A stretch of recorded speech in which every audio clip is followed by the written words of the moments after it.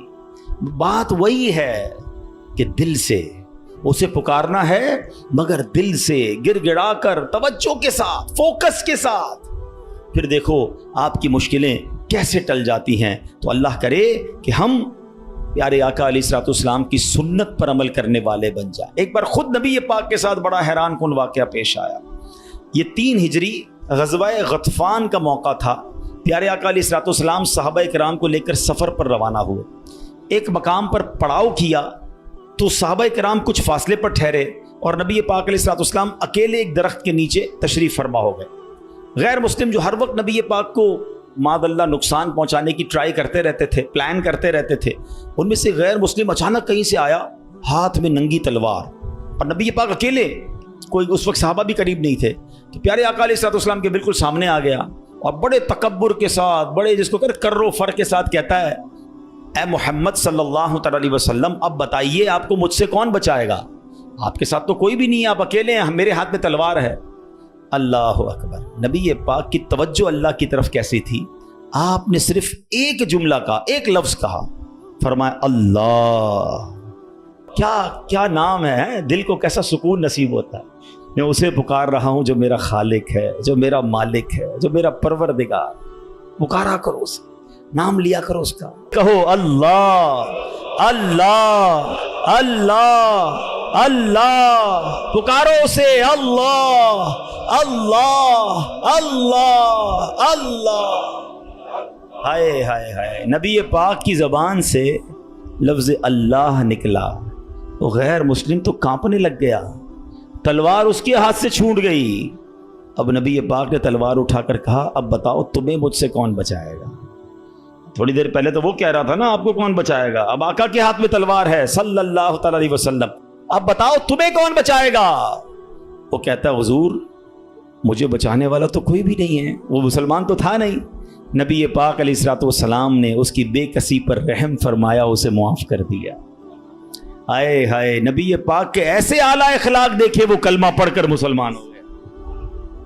دشمن آ جائے تو چادر بھی بچھا دیتے ہیں، ہم معاف کریں گے۔ جان لینے آیا تھا آقا نے اسے معاف کیا۔ ہمارے مزاج کے خلاف بات کر دے، ساری زندگی دشمنی لے لیتے، مجھے گالی دی، مجھے برا بھلا کہا، مجھے نقصان پہنچایا، کب تک بدلے لیتے رہو گے یار؟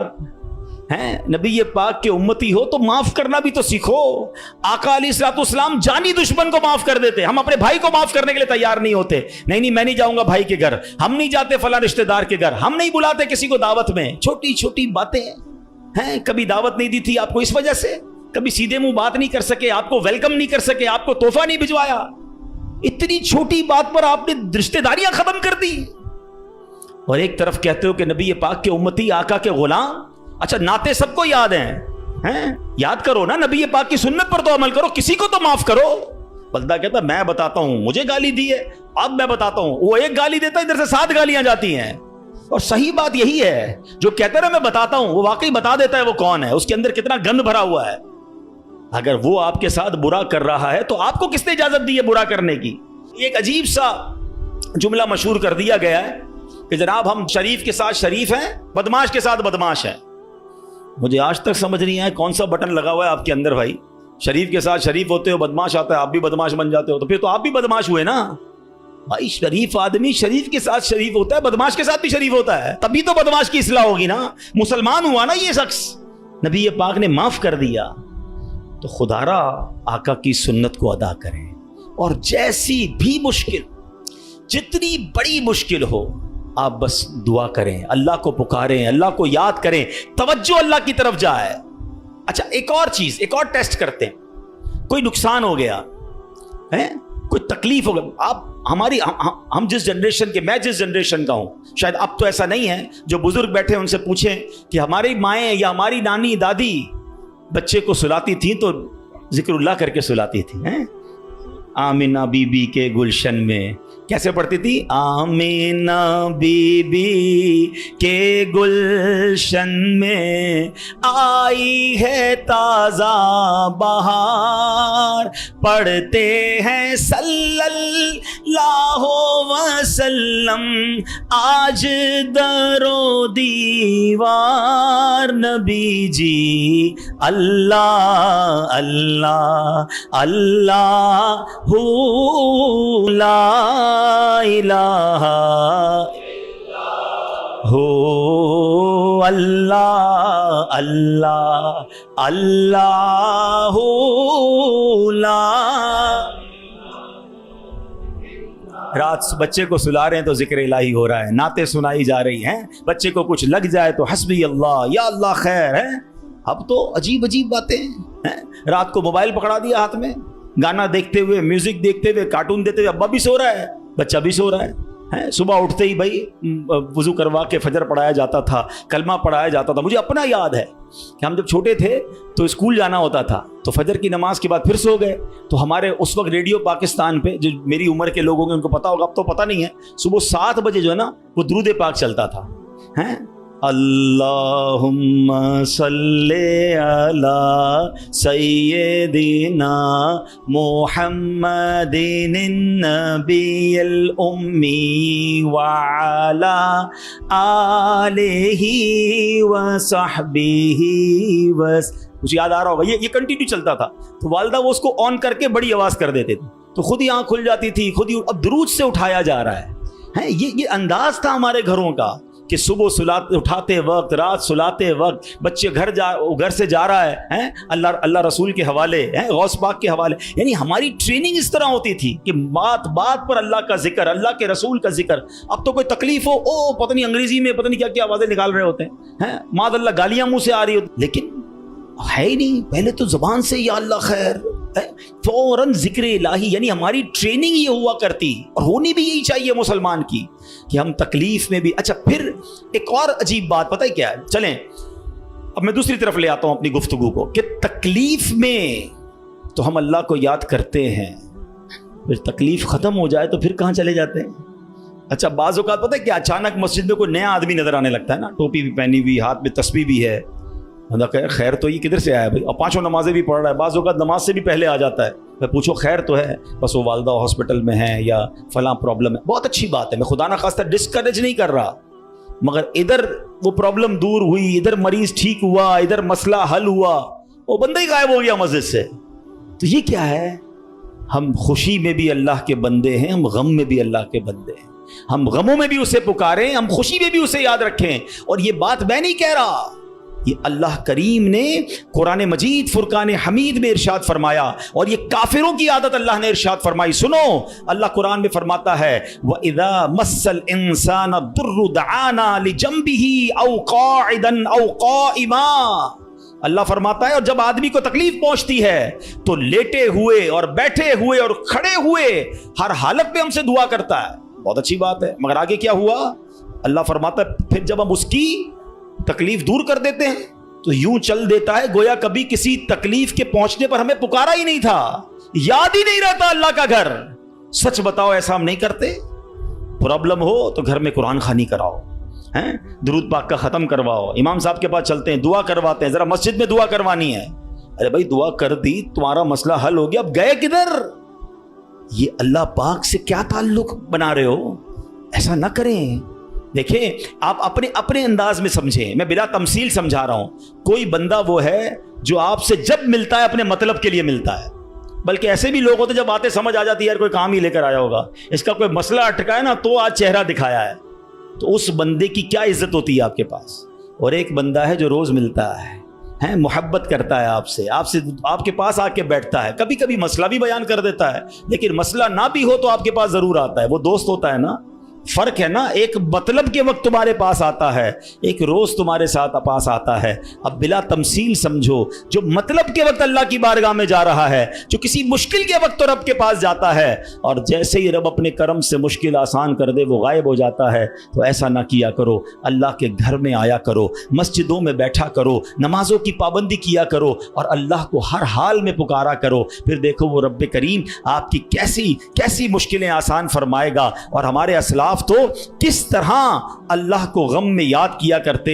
اللہ اکبر. ایک بار بڑا خوبصورت واقعہ پھر انشاءاللہ اپنا بیان میں ختم کرتا ہوں. ابو الحسن سری سقطی رحمۃ اللہ تعالی کا واقعہ. آپ کی خدمت میں ایک مرتبہ آپ کی ایک پڑوسن آئی اور عرض کرتی کہ اے ابو الحسن، رات میرے بچے کو سپاہی اٹھا کر لے گئے اور وہ اسے بڑی تکلیف دیں گے، آپ کچھ کیجئے، میرے بیٹے کے لیے سفارش کیجئے. پڑوسن کی فریاد سن کر سیدنا ابو الحسن نے کیا کیا، جانماز بچھائی یا کھڑے ہوئے اور خشوع و خضوع کے ساتھ نماز شروع کر دی. اب پڑوسن کہہ رہی میں ان سے سفارش کرانے آئی ہوں، بچہ میرا جیل میں ہے، پتہ نہیں کتنی پٹائی کریں گے اس کی، اور یہ حضرت نماز پڑھنے پہ لگ گئے. اچھا نماز بھی آپ نے بڑی طویل نا مزیدار خشوع و خضوع سے پڑھ رہے ہیں. اچھا جب کافی دیر ہو گئی نا تو وہ عورت کہتی حضرت جلدی کریں، میرے بچے کو قید میں ڈالا ہوا ہے وہ، اور اس کی تکلیف پہنچائیں گے. آپ نے جلدی نہیں کیا، آپ نے سکون سے نماز پڑھی، اور جب نماز سے سلام پھیرا نا تو کہا اے میری بہن، تمہارا ہی تو معاملہ حل کروا رہا تھا، تمہارا مسئلہ ہی تو حل کر رہا تھا. ابھی یہ آپ نے کہا تو پڑوسن بھاگتی بھی، اس کی بچی بھاگتی ہوئی، امی گھر آ جائیں، بھائی آ گیا واپس، بیٹا گھر آ گیا. آپ نے کہا میں وہی تو مسئلہ حل کر رہا تھا، جدھر سے حل ہونا ہے ادھر آپ نے رجوع کر لیا. یہ طریقہ بتا دیا ہمیں. پرابلم ہونا وضو کریں اور 2 رکعت صلاۃ الحاجات پڑھیں. ہاں اللہ کے پاس، یا اللہ تیری بارگاہ میں آ گیا ہوں، جو پرابلم ہے، آپ کی رپورٹ غلط آ گئی ہے، آپ کی ڈاکٹر کہتا ہے پرابلم ہے، آپ کو جناب کوئی قرضے کا مسئلہ آ گیا ہے، کوئی بھی پرابلم، مال خراب ہو گیا ہے، 2 رکعت پڑھیں. کسی کے پاس پہلے نہ جاؤ، پہلے اللہ کے پاس. اللہ بھیجے گا آپ کو، اللہ آپ کے پاس راستے بنائے گا. آپ انشاءاللہ نماز پڑھیں، اللہ کو پکاریں، آپ کو انشاءاللہ ایسا راستہ سجائی دے گا کہ کام سارے سیدھے ہو جائیں گے. ہم پہلے کہیں اور جاتے ہیں، ہم رب کے پاس کیوں نہیں جاتے؟ ہم سب کے پاس جاتے ہیں، ہم رب کے پاس نہیں جاتے. ہم سب پر بھروسہ کرتے ہیں، ہم رب پر بھروسہ نہیں کرتے. آج کے اس بیان میں ایک بات سیکھ کر جانا ہے کہ میری مشکلوں کو حل کرنے والا کون ہے. زور سے بولو نا، ایک بار اور بولو. پریشانی دور کرنے والا کون ہے؟ بیماری دور کرنے والا کون ہے؟ مصیبت ٹالنے والا کون ہے؟ مجھے عزت دینے والا کون ہے؟ مجھے ذلت سے بچانے والا کون ہے؟ مجھے دشمنوں سے بچانے والا کون ہے؟ میرے غموں کو دور کرنے والا کون ہے؟ میری بے قراری کو دور کرنے والا کون ہے؟ دل میں چین ڈالنے والا کون ہے؟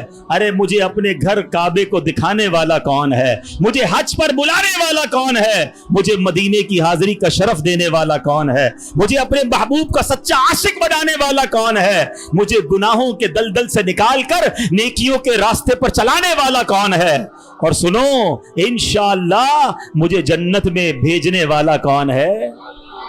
پھر جب سب دینا اس نے ہے، سب ملنا اس سے ہے، پھر کیوں جاتے ہو ادھر ادھر؟ اس کا در تھام لو، اس سے محبت کرو، اس پر یقین کرو اور اسے پکارو. میں نے آج آپ کو قرآن کے ذریعے، حدیث کے ذریعے، واقعات کے ذریعے سمجھایا کہ جب اسے پکارا گیا ہے اس نے اپنے کرم کے دروازے کھولے ہیں اور اس نے مصیبتوں کو حل کر دیا. ہاں کبھی کبھی ایسا ضرور ہوتا ہے کہ میں جو مانگوں وہ مجھے نہیں ملتا، میں جو مانگوں اس میں لیٹ ہو جاتا ہے. اب اس میں شیطان دماغ میں خیالات ڈالتا ہے کہ ساری باتیں تو مولانا صاحب نے کر دیں، مگر میں تو بہت سالوں سے دعا کر رہا ہوں، میرا تو مسئلہ ہی حل نہیں ہو رہا. میں تو رو کے دعا بھی کرتا ہوں، تہجد میں بھی دعا کی، کعبے کے سامنے جا کر بھی دعا کر کے آیا، فلاں بہت بڑی نیک شخصیت سے بھی دعا کرائی. ہاں اب یہ وسوسہ بھی آج سمجھ لو، اس کو حل کر لیتے ہیں نا. اللہ سے ہر حال میں محبت کرنی ہے، ٹھیک ہے. اب اس کے بہت سارے جواب بن سکتے ہیں. پہلے تو میں آپ کو ایک حدیث سنا دیتا ہوں تاکہ آپ کو تسلی ہو جائے. حدیث پاک میں آتا ہے جس کا مضمون ہے کہ جب کوئی فاجر، فاسق، گناہ گار، کافر اللہ کو پکارتا ہے نا تو اللہ فرشتوں کو فرماتا ہے اس کا کام جلدی کر دو، مجھے اس کی آواز پسند نہیں آ رہی ہے. اور جب کوئی اللہ کا پیارا اسے پکارتا ہے نا، اللہ فرشتوں سے فرماتا ہے ابھی اس کا کام نہ کرنا، اس کو اور پکارنے دو، مجھے اس کا پکارنا پسند آ رہا ہے. سچ بتاؤ نا، میں مانگوں اور مجھے مل جائے یہ اچھا ہے، یا کبھی زندگی میں تو کوئی ایک ایسی دعا کر لوں کہ اللہ جبریل سے فرمائے کہ اے جبریل اس کا کام نہ کرنا، اس کو اور پکارنے دو، اس کو اور گڑگڑانے دو، مجھے اس کا گڑگڑانا پسند آ رہا ہے. میری تو زندگی وصول ہو گئی نا کہ میرا پکارنا اگر رب کو پسند آ رہا ہے تو مجھے اور کیا چاہیے. وہ پنجابی شاعر کہتے نا، جے سونا میرے دکھ وچ راضی میں سکھ نو چلے پاواں. پھر مجھے کرنا کیا ہے سکھ کو اگر میرا مالک میرے دکھ میں راضی ہے؟ ارے رب راضی ہے تو سب راضی ہے. پہلے تو یہ یقین لاؤ نا اپنے اندر. پھر دوسری بات، چلو لاجیکلی ایک تو حدیث سنا دی، تاخیر میں واویلا نہ کیا کرو، کیا معلوم تمہارے لیے اللہ کی طرف سے کچھ اور اس سے اچھا لکھا ہو. اور ایک لاجیکلی بات بھی سمجھ لو تاکہ آئندہ دعا میں تاخیر ہو تو اللہ سے شکوہ مت کرنا، اللہ سے دور مت بھاگ جانا، محبت میں کمی نہ آنے دینا، بھروسے میں کمی نہ آنے دینا. آپ کے گھر میں کوئی بچہ ہو، اس کو بخار ہو جائے، ٹھیک ہے نا، کھانسی بھی ہو رہی ہے، وائرل ہو گیا ہے، اور وہ رو رہا ہے مجھے آئس کریم کھانی ہے، آپ کھلائیں گے؟ جواب دیجئے. اچھا وہ کیا ٹھنڈا پانی جوس پینا ہے، پلائیں گے؟ اچھا وہ رونے لگ جائے، خوب روئے، ضد کرے، آپ کا ایک دوست بھی برابر میں بیٹھا ہو کہ یار کیسے ظالم باپ ہو، آپ کا بچہ رو رہا ہے، کھلا دو نا آئس کریم، جوس پلا دو، کیا جاتا ہے؟ کیا جواب دو گے؟ دوست کے کہنے پہ پلا دو گے؟ آپ کہیں گے بھائی میں اس کا والد ہوں، مجھے پتا ہے کہ مجھے کب اس کو کیا دینا ہے. ایسا ہی ہے نا، تم والد ہو، تمہیں پتا ہے بچے کو کب کیا دینا ہے. میرے مالک کو نہیں پتا کب مجھے کیا دینا ہے. میں رو رہا ہوں نہیں دے رہا، میں گڑگڑا رہا ہوں نہیں دے رہا، میں التجا کر رہا ہوں نہیں دے رہا. ارے مان لو نا کہ اگر وہ نہیں دے رہا تو یہی میرے لیے بہتر ہے. جس دن یہ یقین آ گیا نا تمہیں، پھر دعا کا مزہ ہی اور ہوگا، پھر اللہ کی محبت کا انداز ہی اور ہوگا. کام ہو جائے تب بھی یا اللہ تیرا شکر، کام نہیں ہو تب بھی یا اللہ تیرا شکر. آج اللہ سے ہم دعا کرتے ہیں کہ اللہ ہمیں اپنا سچا دوست بنا لے، اپنا پکا بھروسہ نصیب فرما دے، اور ہمیں گناہوں بھری زندگی سے نجات عطا فرمائے.